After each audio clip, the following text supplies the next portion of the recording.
राज्याचे उपमुख्यमंत्री अजित पवार यांच्या प्रमुख उपस्थितीत आज मुंबईमधील वरळी डोम इथं नाशिक इंडिया सिक्युरिटी प्रेसच्या पदाधिकाऱ्यांची आणि कर्मचाऱ्यांची बैठक आयोजित करण्यात आलेली होती।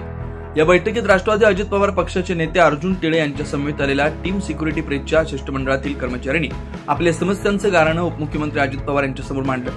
यावेळी अजित पवार यांनी आपल्या समस्या मुद्देसूद माझ्याकडे द्या, त्या मी सोडवण्यासाठी केंद्रीय गृहमंत्री अमित शहा यांची लवकरच दिल्लीत भेट घेऊन तुमच्या समस्यावर लवकर तोडगा काढेल असा शब्द या बैठकीत दिला असल्याची माहिती राष्ट्रवादी अजित पवार गटाचे नेते अर्जुन टिळे यांनी दिली।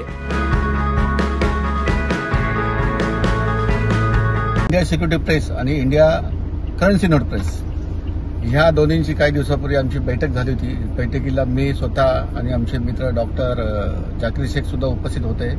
त्या ठिकाणी ह्या संपूर्ण पदाधिकारी दोन्ही युनिटचे पदाधिकारी जमले होते आणि त्यांनी काय त्यांच्या समस्या मांडल्या होत्या आणि त्या समस्याचं समाधान आपल्याला जर करायचं असेल तर मला आदरणीय अजितदादांना आपण भेटलं पाहिजे असं त्यांनी सगळं सांगितलं होतं। त्यानुसार आम्ही अजितदादांची मी आता भेट घेतली, आपली वेळ घेतली होती। त्या वेळेनुसार आज सकाळी आम्ही सगळे भेट घेण्यासाठी मुंबईच्या कार्यालयात आम्ही तिथे गेलो होतो। तिथे आदरणीय दादांची आमची समक्ष व्यवस्थित भेट झाली आणि सगळ्यांचं बोलणं सुद्धा झालं। जे जे पदाधिकारी 80 ते 90 पदाधिकारी त्यांच्या उपस्थित होते त्या ठिकाणी, या ठिकाणी सगळ्यांचं व्यवस्थित बोलणं झालं आणि त्यानुसार या सगळ्यांनी दादांनी त्यांना आश्वासन दिलं की मी तुमचं संपूर्ण काम मी करून देईल आणि दिल्ली येथे संबंधित अधिकारी असतील, पदाधिकारी असेल, नेते मंडळी असेल, या संपूर्ण पदाधिकाऱ्यांशी मी बोलून तुमचे सगळं प्रश्नांचं निराकरण करेल असं त्यांना मला शब्द दिला आणि आज तिची मीटिंग आमची सक्सेस झाली असं सगळ्यांनी मान्य केलं।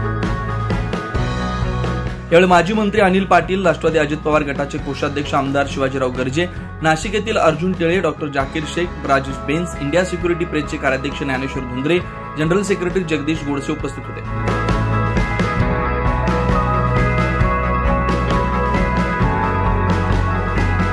9 न्यूज महाराष्ट्रासाठी प्रतिनिधी इसाक कुरेशी।